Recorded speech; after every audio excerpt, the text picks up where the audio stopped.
राधे राधे भक्तों, आज हम श्री भक्तमाल ग्रंथ के रचयिता श्री नाभादास जी के जीवनी के बारे में कुछ जानेंगे। श्री नाभादास जी का दूसरा नाम था श्री नारायण दास। श्री नाभादास जी श्री रामानंद संप्रदाय के महान आचार्य रहे हैं। श्री नाभादास जी ने श्री अगरदास जी को अपना गुरु और अपने को उनका सहचर बताया है और उन्हीं की आज्ञा से उन्होंने भक्तमाल ग्रंथ की रचना की। अगरदास जी के गुरु थे पैहारी श्री कृष्णदास जी और कृष्णदास जी श्री अनंतानंद जी के शिष्य थे, जो कि श्री रामानंद जी के साक्षात शिष्यों में प्रधान शिष्य थे। श्री नाभादास जी ने अपनी जीवनी के विषय में भक्तमाल में कोई उल्लेख नहीं किया, तथापि श्री प्रियादास जी ने भक्तमाल की टीका भक्ति रस बोधिनी के कवित संख्या 12 और 13 में श्री नाभादास जी की प्रारंभिक अवस्था का वर्णन किया है। तदनुसार उनका जन्म प्रसिद्ध हनुमान वंश में हुआ था।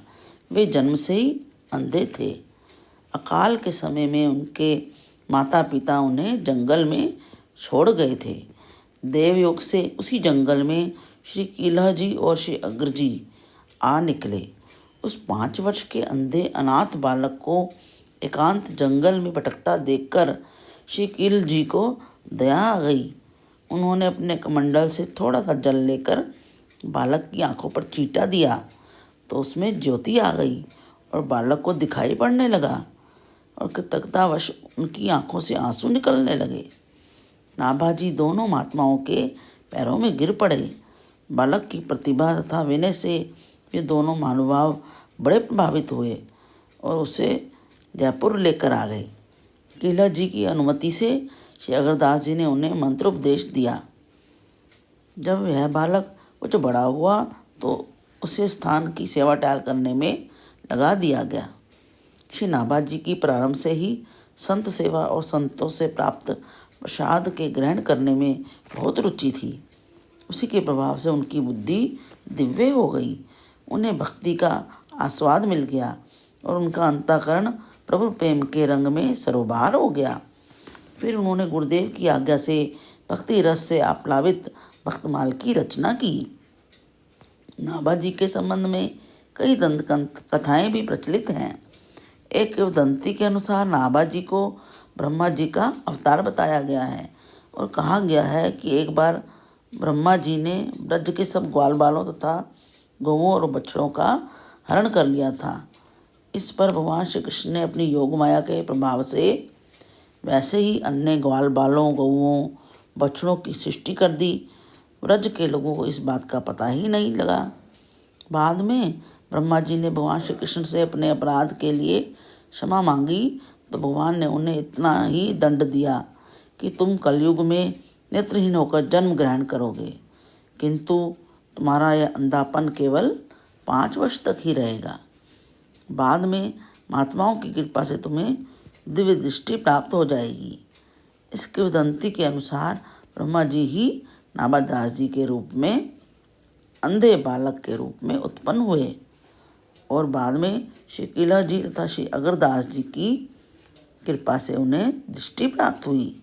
नाभादास जी के माता पिता, कुल, ग्राम आदि का कोई प्रामाणिक वर्णन प्राप्त नहीं होता है। उनके दीक्षा गुरु स्वामी श्री अगरदास जी थे और प्रायः सभी ऐसा मानते हैं कि श्री नाभादास जी का संबंध जयपुर गलता गद्दी से था और इनका समय विक्रमी संवत 17वीं के आसपास का है। नाभादास जी के भक्तमाल से पूर्व भी भक्त महिमा संबंधी कथाओं का प्रचार अत्यंत प्राचीन काल से संस्कृत तथा अन्य भाषाओं में होता आया है तथा भक्तमाल के बाद भी अनेक भक्तमाल रचे गए हैं, किंतु नाभादास जी के भक्तमाल की जैसी प्रतिष्ठा हुई वैसा स्थान किसी ग्रंथ को प्राप्त नहीं हो सका। इसी कारण भक्तमाल की रचना के बाद इस पर अनेक टीकाएं तथा टिप्पणियां लिखी जाने लगी।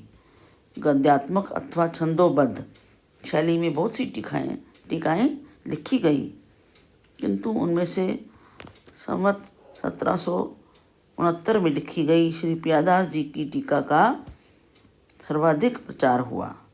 श्री प्रियादास जी ने अपनी टीका का नाम रखा भक्ति रस बोधिनी। संत समाज में इसका मूल भक्तमाल के समान ही आदर सम्मान है। इसका रहस्य बताते हुए श्री प्रियादास जी कहते हैं कि एक बार मैं महाप्रभु श्री कृष्ण चैतन्य जी एवं अपने गुरुदेव श्री मनोहर दास जी के चरण कमलों में अपने हृदय में ध्यान कर रहा था तथा मुख से नाम संकीर्तन कर रहा था। उसी समय श्री नाभादास जी ने मुझे आज्ञा दी कि श्री भक्तमाल की विस्तार पूर्वक टीका करके मुझे सुनाइए। वह टीका कवित्त नामक छंदों में हो, क्योंकि यह छंद अत्यंत प्रिय लगता है, जिससे यह भक्तमाल की टीका संपूर्ण संसार में प्रसिद्ध हो जाए। इतना कहकर नाभा जी ने अपनी वाणी को विराम दिया। तब मैंने उनसे कहा, प्रभु, मैं अपनी बुद्धि की सीमा को भली भांति जानता हूँ, तथापि मुझे विश्वास है कि आप मेरे हृदय में प्रविष्ट होकर कृपा करके आप इसे पूरा करा देंगे। उपयुक्त घटना का वर्णन प्रियादास जी ने अपनी टीका में भी किया है। श्री प्रियादास जी का जन्म राजपुरा नामक ग्राम सूरत में हुआ था। ये नवीन अवस्था में वृंदावन आ गए थे। श्री राधा रमण जी के मंदिर में श्री मनोहर दास जी के शिष्य हुए। गुरुदेव की आज्ञा से तीर्थाटन किया। प्रयाग, अयोध्या, चित्रकूट आदि धामों में भगवत दर्शन कर गलता गद्दी जयपुर में पधारे और कुछ दिन वहाँ रहे। यहीं पर उन्होंने मानसी सेवा के समय श्री नाभादास जी के दर्शन किए और भक्तमाल की छंदोबद्ध टीका लिखने की आज्ञा मिली। श्री प्रियादास जी कहते हैं कि भगवत कृपा को प्राप्त करने के लिए जिन गुणों की आवश्यकता है, वे गुण, वह योग्यता भक्तों के चरित्र को सुनने से ही आती है, क्योंकि अन्य साधनों में साधना का अभिमान आने की संभावना रहती है। परंतु भक्त चरित्र श्रवण से विनय, दैन्य एवं शरणागत होने का भाव पैदा होता है। इसलिए भक्ति का सच्चा अधिकारी बनने के लिए भक्तों के चरित्रों का श्रवण करना बहुत आवश्यक है।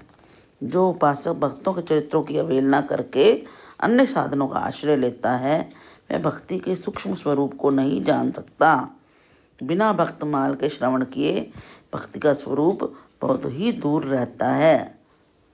इसलिए हम सबको भक्तमाल ग्रंथ अवश्य पढ़ना और सुनना चाहिए। इसके आगे की कथा सुनने के लिए इस चैनल को सब्सक्राइब कीजिए और लाइक और शेयर भी कीजिए। हरे कृष्ण कृष्ण कृष्ण हरे हरे, हरे राम राम राम हरे हरे।